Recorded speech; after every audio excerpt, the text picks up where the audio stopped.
பிரியமானவர்களே, இன்று நாம் பவுல் கொரிந்தியருக்கு எழுதின 1 நிருபம் 3 அதிகாரம் வசனங்கள் 1-9 வரை தியானிக்க இருக்கிறோம். 1வது வசனம், மேலும் சகோதரரே, நான் உங்களை ஆவிக்குரியவர்கள் என்று எண்ணி உங்களுடனே பேசக்கூடாமல் மாம்சத்துக்குரியவர்கள் என்றும் கிறிஸ்துவுக்குள் குழந்தைகள் என்றும் எண்ணி பேச வேண்டியதாயிற்று. ஆகவே மாம்சத்துக்குரியவர்களிடத்தில் பேசுகிற பேச்சு வேற, ஆவிக்குரியவர்களிடத்தில் பேசுகிற பேச்சு வேற, அவர்களுக்கு போதனை வேற. ஆகவேதான் கடந்த அதிகாரங்களில் பவுல் சொல்லுகிறார், ஒருவன் மறுபடியும் பிறக்க வேண்டும், தேவனுடைய ஞானத்தை, தேவனுடைய ஆவியை பெற்றுதான் நாம் புரிந்து கொள்ள முடியும். ஆகவே ஆவிக்குரியவர்கள் யார் என்றால், பரிசுத்த ஆவியை பெற்று தேவ ஞானத்தை கிரகித்து கொள்ளக்கூடியவர்கள் தான் ஆவிக்குரியவர்கள். மாம்சத்துக்குரியவர்கள் யார் என்றால், அவர்கள் தங்களுடைய சிந்தை, மனுஷனுடைய நடவடிக்கைகள், இவைகளின் மீதே நாட்டம் கொண்டவர்கள்.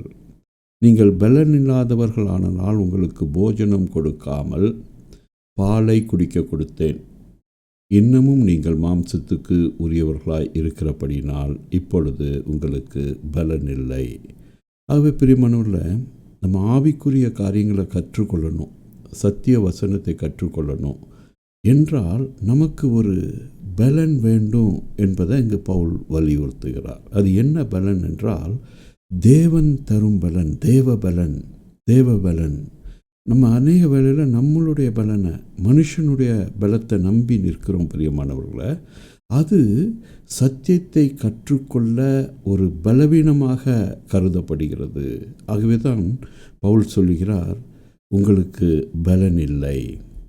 ஆகவே ஒருவருக்கு அவர் பாலை கொடுக்கிறேன், உங்களுக்கு ஒரு நல்ல திடகாத்திரமான ஆகாரத்தை கொடுக்க முடியவில்லை என்று சொல்வதின் அர்த்தம் என்ன? இன்று நம்மிடையே நிலவுகிறது இந்த பாலை கொடுக்கும் ஊழியம்தான். பாலை கொடுக்கும் ஊழியம் என்ன என்றால், ஒன்று ப்ராஸ்பரிட்டி காஸ்பல், ஆசீர்வாதத்துக்குரிய ஊழியம். நீங்கள் கர்த்தரை தேடினால் ஆசீர்வதிக்கப்படுவீர்கள், நீங்கள் கர்த்தரை தேடினால் உங்கள் வியாதி சுகமாகும், நீங்கள் விடுதலையாவீர்கள், நீங்கள் சந்தோஷமாய் இருப்பீர்கள், உங்கள் துக்கம் சந்தோஷமாய் மாறும். இப்படிப்பட்ட ப்ராஸ்பரிட்டி காஸ்பல். அடுத்ததாக, உங்களுடைய மனதை கவர்வதற்காக சூதிங்காக பேசுகிறது, உங்களுக்கு ஏற்ற விதமாக பேசுகிறது, அந்த காஸ்பல். எல்லோரும் பாவி தான், உலகத்தில் இருக்கிற எல்லோரும் பாவி தான், அவை நீங்கள் பாவம் செய்தாலும் பரவாயில்லை. இன்னும் சிலர் இப்படியாக பேசுகிறார்கள், நமக்கு இந்த பாவ காரியங்களெல்லாம் நமக்கு கொடுக்கப்பட்டு இருக்கிறது, அதை மேற்கொள்ள வேண்டும் என்ற அவசியம் இல்லை, கர்த்தர் பார்த்து கொள்வார், கர்த்தர் பொறுமை உள்ளவர், கர்த்தர் சார்ந்த குணம் உள்ளவர். இப்படி பாவிகளுக்கு ஏற்ற, பாவிகளின் மனதில் உலக பிரகாரமான ஒரு தற்காலிக அமைதியை தருமாறு பேசுகிற ஒரு சுவிசேஷம். மூன்றாவதாக, அடிப்படை டீச்சிங்ஸ். அதாவது ஆண்டவர் நமக்கு என்ன சொன்னார் என்பதையே சொல்லி சத்தியத்தில் நடக்க நம்மை பயிற்றுவிக்காமல் பழைய போதனைகளையே சொல்லுவார்களோ, அரைத்த மாவையே அரைத்து கொண்டிருக்கிறார்கள் என்று. அதே போல் பழைய போதனைகளை குறித்தே பேசிக்கொண்டு இருக்கிற ஒரு சுவிசேஷம். அதுதான் எபிரேயருக்கு எழுதின ஆசிரியர் இப்படியாக சொல்லுகிறார், எபிரேயர் 6:1-2.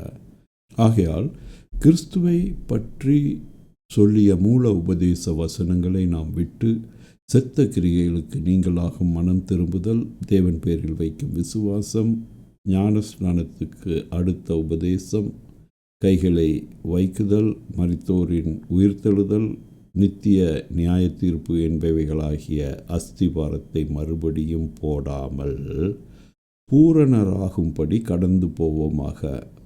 இப்போ பவுல் இங்கே என்ன சொல்லுகிறார் அப்படின்னா, நம்ம குழந்தைகளாக பாலை மட்டும் குடித்து கொண்டு இருக்கக்கூடாது, தேவ பலனை பெற்றவர்களாக, பரிசுத்த ஆவியின் ஞானத்தை பெற்றவர்களாக, அஸ்திபாரமாகிய இப்படிப்பட்ட காரியங்களை கடந்து இன்று தேவன் நம்முடைய வாழ்க்கையில் என்ன எதிர்பார்க்கிறார், இன்று தேவன் நமது மூலமாக என்ன செய்ய விரும்புகிறார், நம்ம தேவனுடைய கரத்தில் எப்படியாக பயன்பட போகிறோம், அவர் எப்படி பயன்படுத்தினாலும் நான் தயாராக இருக்கிறேன் என்று இந்த அடிப்படை கருத்துக்களை, அடிப்படை டீச்சிங் எல்லாவற்றையும் கடந்து ஒரு படி மேலாக நின்று சத்தியத்தை கேட்பவர்களாக மட்டுமல்ல, சத்தியத்தின்படி நடந்து தேவனுடைய இஷ்டத்தை பரிபூரணப்படுத்துகிறவர்களாக நாம் மாற வேண்டும். அதற்கு தான் தேவ பலன் தேவை, அதற்கு தான் பரிசுத்த ஆவியானவர் நமக்கு தேவை. பிரியமானவர்களே, 3வது வசனத்தில் சொல்கிறார், பொறாமையும் வாக்குவாதமும் பேதகங்களும் உங்களுக்குள் இருக்கிறபடியினால் நீங்கள் மாம்சத்துக்குரியவர்களாய் இருந்து மனுஷ மார்க்கமாய் நடக்கிறீர்கள் அல்லவா. அவை பிரியமானவர்களே, இந்த 3 காரியம், பொறாமை, வாக்குவாதம், பேதகங்கள், இது இல்லாத இடமே கிடையாது பாருங்க.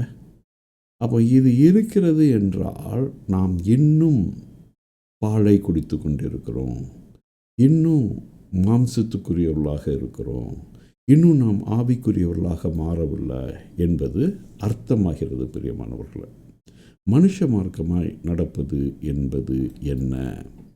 மனுஷன் மேல் நம்பிக்கை வைத்து மாம்சமானதை தன் புயபுலமாக கொண்டு கர்த்தரை விட்டு விலகுகிற இருதயமுள்ள மனுஷன் சபிக்கப்பட்டவன் என்று கர்த்தர் சொல்லுகிறார். அவன் அந்தர வெளியிலே கரளையான போன செடியைப் போல் இருந்து நன்மை வருகிறதை காணாமல் வனாந்திரத்தின் வறட்சியான இடங்களிலும் குடியில்லாத உவர் நிலத்திலும் தங்குவான். அவை கர்த்தர் தெளிவாக கூறுவது என்னவென்றால், கர்த்தர் மேல் நம்பிக்கை வைக்காமல் மனிதன் மேல் நம்பிக்கை வைக்கிறவனுடைய ஒரு நிலைமை ஆவிக்குரிய வாழ்க்கையில் மிகவும் வறட்சியாய் போய்விடும். ஆவிக்குரிய வாழ்க்கையில் அவன் தனிமைப்பட்டு விடுவான். அவன் அந்த மாம்சத்துக்குரியவனாய் இருக்கிறபடினால ஆவிக்குரிய வாழ்க்கையோடு அவனால் சேர்ந்து வாழ முடியாது. ஆகவே தான் அநேகர் மாம்சத்துக்குரியவர்களாக தேவனிடத்தில் நெருங்கி வருகிறார்கள், ஆவிக்குரியவர்களாக அல்ல. அவர்களுக்கு தேவ ஞானம் இல்லாதபடியினால், அவர்கள் ஆவிக்குரியவர்களாக இல்லாதபடியினால் இந்த சத்தியம், இயேசு கிறிஸ்து சொல்லுகிற சத்தியம் அவர்களுக்கு மிகவும் கடினமாக இருக்கிறது. ஆகவே தான் அநேகர் சொல்லுகிறார்கள், இயேசு கிறிஸ்துவை பின்பற்றுவது மிகவும் கடினம். இல்லை பிரியமானவர்களே, நாம் ஆவிக்குரியவர்களாக மறுபடியும் பிறந்து விட்டோமே என்றால் இயேசு கிறிஸ்துவை பின்பற்றுவது மிகவும் எளிது. அப்படியாக பிறந்தவர்களுக்கு உலகத்தாரை போல நடப்பது மிகவும் கடினம். ஆகவே இன்று இயேசு கிறிஸ்துவை பின்பற்றுவது கடினம் என்று சொல்லுவர் யார்? உலக வாழ்க்கை அவர்களுக்கு மிகவும் சுலபமாக இருக்கிறது. அவர்கள்தான் இயேசு கிறிஸ்துவை பின்பற்றுவது மிகவும் கடினமான வாழ்க்கை என்கிறார்கள். ஏனென்றால் அவர்கள் பாலை மட்டுமே குடித்து வருகிறார்கள். ஹியூமன் ரிலேஷன்ஸ், ஏன் இப்படியாக நாம் மக்களை சார்ந்து இருக்கிறோம் என்றால், தேவன் அப்படியாக தான் நம்மை படைத்திருக்கிறார்.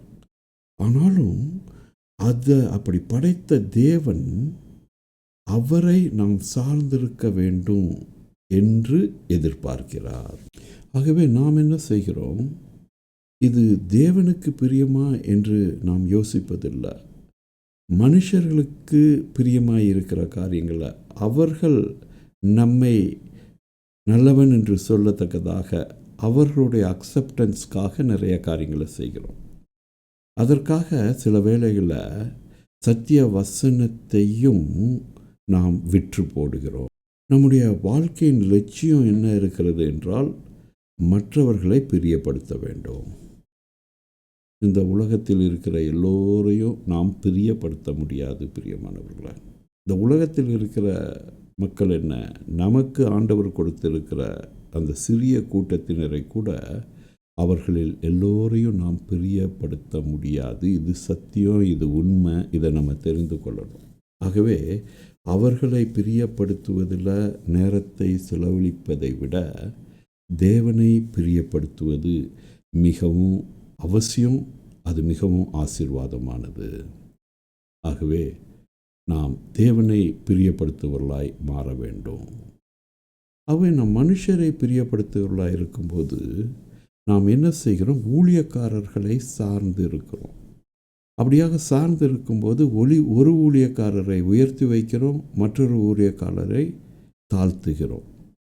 ஆகவே தான் பவுல் இங்கே சொல்லுகிறார், பவுலை சேர்ந்தவன் அப்போலோவை சேர்ந்தவன் என்று நீங்கள் சொல்லுகிறபடியினால மாம்சத்துக்குரியவர்கள் அல்லவோ. பிரியமானவர்களே, இன்றும் நாம் இப்படிப்பட்ட டினாமினேஷன் பேசிஸில், நம்முடைய விசுவாசத்தின் அடிப்படையில், அல்லது நாம் யாரை போதகர்களாக ஏற்றுக்கொள்கிறோம், யாரை ஊழியக்காரர்களாக ஏற்றுக்கிறோம் என்ற அடிப்படையில் நமக்குள்ளாக வாக்குவாதம் ஏற்படுகிறது என்றால் நாம் இன்னும் மாம்சத்துக்கு உரியவர்களாகவே இருக்கிறோம் என்பதை பவுல் இங்கு வலியுறுத்துகிறார். ஆகவே அவர் தெளிவாக சொல்லுகிறார், பவுல் அப்போலோ இவங்கெல்லாம் யார்? கர்த்தர் அவனவனுக்கு அருள் அளித்தபடியே நீங்கள் விசுவாசிக்கிறதற்கு ஏதுவாயிருந்த ஊழியக்காரர் தானே. ஆகவே ஒரு வகையில் கர்த்தர் உங்களை விசுவாசிகளாக மாற்ற எங்களை உபயோகப்படுத்தினார். ஆனால் அந்த விசுவாசத்தை துவக்கிறதும் முடிக்கிறதும் அவரே. எங்களை அதற்கு ஏதுவாய் இருக்க ஒரு வகையில் பயன்படுத்தினார். ஆனால் உங்கள் விசுவாசத்தை துவக்கிறதும் முடிக்கிறதும் அவரே. ஏனெனில் விசுவாசிக்க செய்கிறவர் அவர். ஏனெனில் அவர் நமக்குள் வாசமாய் இருக்கும்போது பரலோக காரியங்களை கண்டு தேவனுடைய அருகில் அமர்ந்திருந்த அந்த தேவாதி தேவன் இன்று பரிசுத்த ஆவியானவராக நம்முடைய இருதயத்தில் வாசம் செய்யும்போது கண்ட காரியங்களை குறித்து விசுவாசித்து நமக்கும் அந்த விசுவாசத்தை தருகிறார். நாம் தேவ காரியங்களை காண முடியாது, பரிசுத்த ஆவியானவர் மட்டுமே காண முடியும். அவர் வல்லவர், அவர் ஞானம் உள்ளவர். ஆகவே தான் அவர் விசுவாசத்தை தருகிறார் மக்களுக்கு. அநேக வேளை நம்ம நினைக்கிறோம், நம்ம அவர்களை விசுவாசத்துக்குள்ளாக வழிநடத்திட்டோம், நாம் அவர்களை சுகமாக்கிட்டோம், நாம் அவர்களை ரட்சித்துட்டோம், நாம் இத்தனை பேரை ரட்சித்து இத்தனை பேருக்கு ஞானஸ்நானம் கொடுத்து விட்டோம். இல்லை பிரியமானவர்களே, அதுதான் பவுல் இங்கே என்ன சொல்லுகிறார்? நான் நட்டேன், அப்போலோ நீர் பாய்ச்சினான், தேவனோ விளைய செய்தார். ஆகவே ஒருத்தருக்கு நடுகிற ஊழியம், இன்னொருத்தருக்கு நீர் பாய்ச்சுகிற ஊழியம், அதாவது ஒருவருக்கு இனிஷியலாக போய் சுவிசேஷத்தை சொல்லுகிற ஊழியம், இன்னொருவருக்கு அந்த சுவிசேஷத்தில் அவர்கள் நிலை நிற்கும்படி அதை தெளிவுபடுத்துகிற ஊழியம். ஆகவே விளைய செய்கிறது, அந்த விசுவாசத்தை தருகிறது யார் என்றால் தேவன் என்பதை பவுல் ஆணித்தரமாக சொல்கிறார். அப்படி இருக்க நடுகிறவனாலும் ஒன்றுமில்லை, நீர் பாய்ச்சுகிறவனாலும் ஒன்றுமில்லை, விளைய செய்கிற தேவனாலே எல்லாம் ஆகும். மேலும் நடுகிறவனும் நீர் பாய்ச்சுகிறவனும் ஒன்றாயிருக்கிறார்கள். நாங்கள் வேறு வேறு விதத்தில் ஊழியம் செய்தாலும் நாங்கள் தேவனுக்கென்று ஊழியம் செய்கிறபடினால் நாங்கள் ஒன்றாயிருக்கிறோம். தேவன் எங்களை உபயோகப்படுத்துகிறார், அவருடைய கரங்களாய் நாங்கள் இருக்கிறோம். ஆகவே நீங்கள் இவன்தான் சரி, அவன்தான் சரி, இவன் எங்களுடையவன், அவன் எங்களுடையவன் அல்ல என்று சொல்லுவது தகாதது. அடுத்ததாக அவர் சொல்கிறார், அவனவன் தன் தன் வேலைக்கு தக்கதாக கூலியை பெறுவான். பெரும்பாலும் இந்த இடத்துல நாம் மிகவும் கவனமாக இருக்க வேண்டும். இந்த கூலி என்பதனால அநேகர் தவறி விழுந்து விடுகிறார்கள். இன்று எது இப்படிப்பட்ட கூலியாக மக்களுக்கு தெரிகிறது என்றால், புகழ், இன்னும் அற்புதங்களையும் அடையாளங்களையும் சுகமாக்கும் வரங்களையும் வைத்து ஊழியம் செய்வது, அப்புறம் மற்றவர்களுக்கும் ஒரு ஆசீர்வாதமான வாழ்க்கையை கொடுப்பது, தங்களுக்கும் ஆசீர்வாதமான வாழ்க்கையை பெற்றுக்கொள்வது. நாங்கள் நினைச்சோம், அதெல்லாம் ஆண்டவர் தருகிறார். நாங்கள் இப்படியாக ஒரு காரை கனவு கண்டோம், அந்த கார் காலையில் எங்கள் வீட்டில் வந்து சேர்ந்தது. இப்படியாக ஆசீர்வாதத்துக்குரிய பகட்டு விஷயங்களை, பொய்யான விஷயங்களை மக்களுக்கு சொல்லி அதை அவர்களும் அபகரித்து கொண்டு, நாங்கள் சுகமாக்கும் வரங்களையும் அவர்கள் பெற்றுக்கொண்டு, இன்னும் புகழையும் பெற்றுக்கொண்டு, பெரிய தேவ ஊழியர்கள் என்று பெயரை போட்டுக்கொண்டு, தங்களுக்கு கூலி கிடைத்து விட்டது, தங்களுடைய ரிவார்டு அவங்க பெற்று விட்டார்கள் என்று அவர்கள் நினைக்கிறார்கள். ஆனால் பிரியமானவர்களே, உண்மையான ஊழியம் என்ன? அப்போலோவும் பவுலோ எந்த ஊழியக்காரனாக இருந்தாலும் நட்டுவதும் நீர் பாய்ச்சுவதும் என்ன?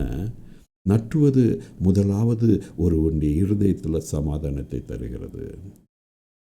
சுவிசேஷம் ஒருவனுடைய இருதயத்தில் சமாதானத்தை தரும்.